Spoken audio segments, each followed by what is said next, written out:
गर्मी की छुट्टियां जो हैं वो अरूज में हैं और बच्चे जो हैं वो काफ़ी हद तक बोर हो चुके हैं। मैंने कुछ एक्टिविटीज़ प्लान की हैं जो मैं आपके साथ भी शेयर करूंगी और जिनको मेरे बच्चे भी बहुत इंजॉय करते हैं। ये पहली एक्टिविटी जो मैं शेयर करने लगी हूँ, इसकी एज 3 to 4 ईयर्स है, प्ले ग्रुप के बच्चों की। इस तरह से अल्फ़ाबेट का एक चार्ट आप प्रिपेयर कर लें और इसको मैंने अपनी कबर्ड के साथ पेस्ट कर दिया है। और यहाँ पे कुछ आइसक्रीम स्टिक्स हैं और इसके ऊपर ये वोकेबलरी हमने टेप से लगा दी है। इस एक्टिविटी से क्या होगा कि बच्चों के वोकेबलरी में इजाफ़ा होगा और साथ में उनको लेटर्स की पहचान होगी कि कौन सा लेटर से कौन सी वोकेबलरी बनती है। और इसको मैंने कलरफुल तरीके से अरेंज किया है। अब यहाँ पे बच्चे ने करना क्या है कि एक एक अपनी स्टिक उठाकर उसके रेलिवेंट कप में डालनी है। फॉर एग्ज़ाम्पल, अब जो एम है, एम में कौन सी वोकेबलरी जाएगी वो सब यहाँ पे ढूंढेगा और उसके रेलिवेंट कप में डाल देगा। Here is it, M for monkey. It's quite a fun game और बच्चे इसको इसलिए इंजॉय करते हैं क्योंकि इसमें टिपिकल बुक से वोकेबलरी हमने नहीं ली और हमें बुक नहीं पढ़नी पड़ती इस तरह से बैठ के। और बच्चे जो हैं इसको एक गेम समझते हैं और एक गेम की तरह ही सीख लेते हैं। और सामने किसी कबर्ड पे या डोर पे आप इसको इस तरह से बना के लगा दें, बच्चे की एक्सेस में होगा तो वो आते जाते इसके साथ खेलेगा और लर्न करेगा।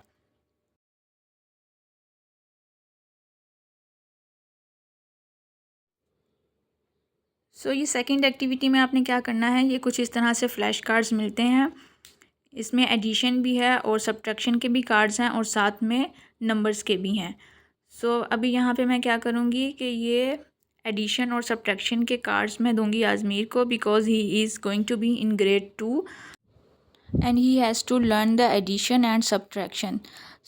ये कार्ड्स जाएंगे आज़मीर के पास और जो सीधे नंबर के कार्ड्स हैं सिंपल, वो जाएंगे मिर्सब के पास। और ये इस फ्लैश कार्ड के पैक के साथ ये स्टिक्स भी मिली थी जो एडिशन और सब्ट्रैक्शन करने में हेल्पफुल होंगी और इससे काउंटिंग भी हम करेंगे। अब हमने करना क्या है कि इस तरह से फ्लैश कार्ड मैंने अरेंज कर दिए हैं और यहाँ पे मैंने मेरे सबको बताया है कि आपने 2 नंबर्स हैं तो आपने कितनी स्टिक्स रखनी है, आप उसके काउंट करेंगे 1 and 2। तो इस तरीके से उसकी काउंटिंग होगी।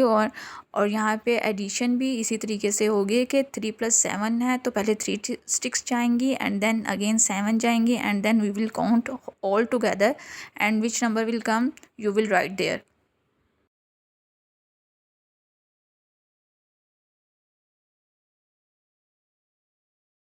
इस तरीके से एडिशन और सब्ट्रैक्शन बहुत इजी हो जाती है एंड प्लस काउंटिंग भी। It's quite a fun game again. और यहाँ पे नंबर कलर सॉर्टिंग भी हो रही है नंबर्स के साथ साथ।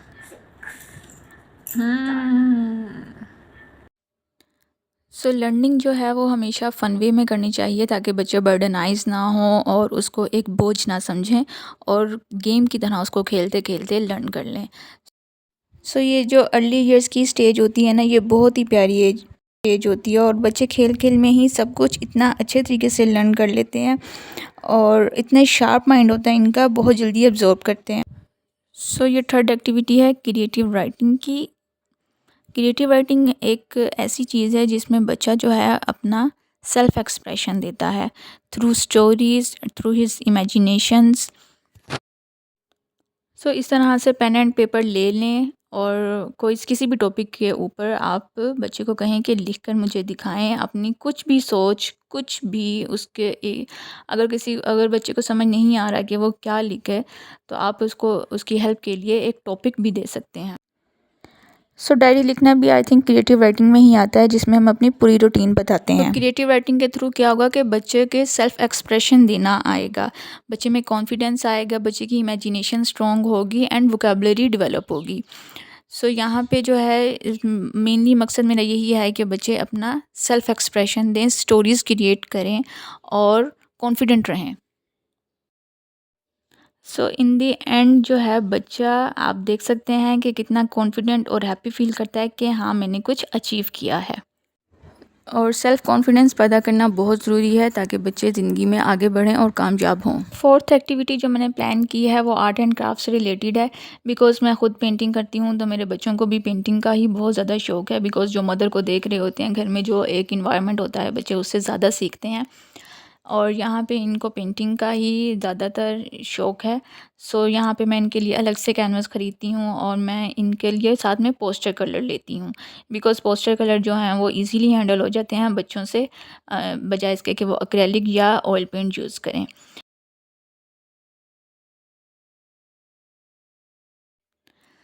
सो बेसिकली आज़मी को था कि मैं यहाँ पर कुछ पेंटिंग बनाऊँगा। बिकॉज़ थोड़ा सा बड़ा हो गया है तो इसको अब उस तरह से चाइल्डिश फ्लावर्स एंड उस तरह से बनाना नहीं पसंद। तो he wanted to paint realistic. So उसने कुछ एक रियलिस्टिक पेंटिंग बनाई है। और मेरे सबका था कि मैं अपनी कार ही बनाऊँगा because he loves car.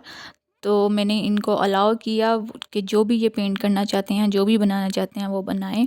So basically बच्चों में कॉन्फिडेंस पैदा करने के लिए उनकी अपनी जो इनर सेल्फ है उसको उभारना ज़्यादा ज़रूरी है। तो एज़ अ पेरेंट हमारी यही कोशिश होती है कि हम उनके सेल्फ एक्सप्रेशन को दबाएँ मत और उसको उभरने दें।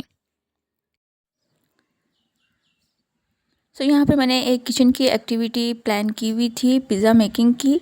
लेकिन क्योंकि इतनी ज़्यादा गर्मी थी तो बच्चे जो थे वो बिल्कुल किचन में आना पसंद नहीं कर रहे थे, तो फिर मैंने ख़ुद ही बना लिया।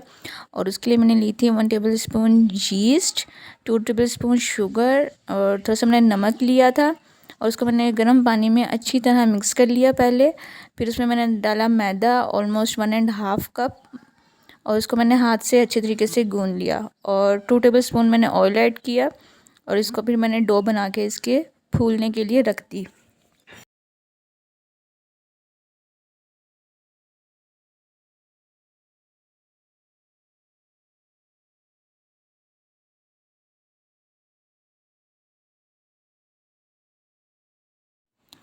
और इसके बाद मैंने कर ली थी चिकन की मैरिनेशन। उसके लिए मैंने क्यूब्स ले लिए थे बहुत ही छोटे कटे हुए, और उसमें मैंने डाला था चाट मसाला, नमक एंड ब्लैक पेपर। मैंने डाल के उसको अच्छे तरीके से मिक्स करके साइड पे रख दिया। सो अब मैंने पिज़्ज़ा ट्रे ले ली थी और डो को मैंने इसमें इवनली स्प्रेड कर दिया था बहुत ही अच्छे तरीके से हाथों से प्रेस कर करके। सॉस मैंने रेडीमेड यूज़ की थी बिकॉज़ जब भी मैंने सॉस बनाई है ना तो वो मुझसे कभी भी अच्छी नहीं बनी। तो यहाँ पे मैंने रेडीमेड ही यूज़ की थी और इसका टेस्ट भी अच्छा है। सो इसको भी अच्छे तरीके से सेपरेट कर दिया और उसके बाद चिकन को भी मैंने पका लिया था तवे पे ही, और उन सबको मैंने असेंबल कर दिया। चिकन का भी काफ़ी अच्छा टेस्ट था और क्योंकि इसमें मैंने इतने हैवी मसाले नहीं ऐड किए थे तो ये स्पाइसी भी नहीं था। सो अब कैप्सिकम एंड ऑलिव्स के साथ मैंने इसकी गार्निशिंग की। एंड वन थिंग कि मेरे बेटे को है मिल्क प्रोटीन एलर्जी, तो उसके लिए मैं कोई भी मिल्क बेस्ड चीज़ें यूज़ नहीं करती। तो यहाँ पे मैंने एग यूज़ किया है, उसको अच्छे तरीके से बीट करके मैंने उसको ऊपर डाल दिया। सो उसकी लुक जो है वो चीज़ की तरह ही आती है और टेस्ट भी उसका बुरा नहीं होता।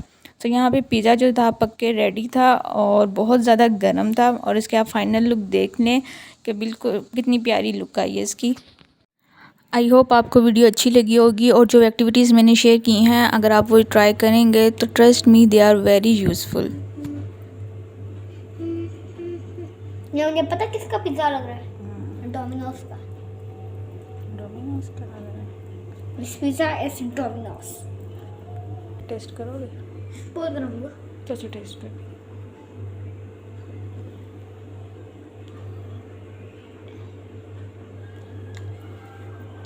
मज़ेदार। I will be meeting you guys in the next video. Till then, Allah Hafiz.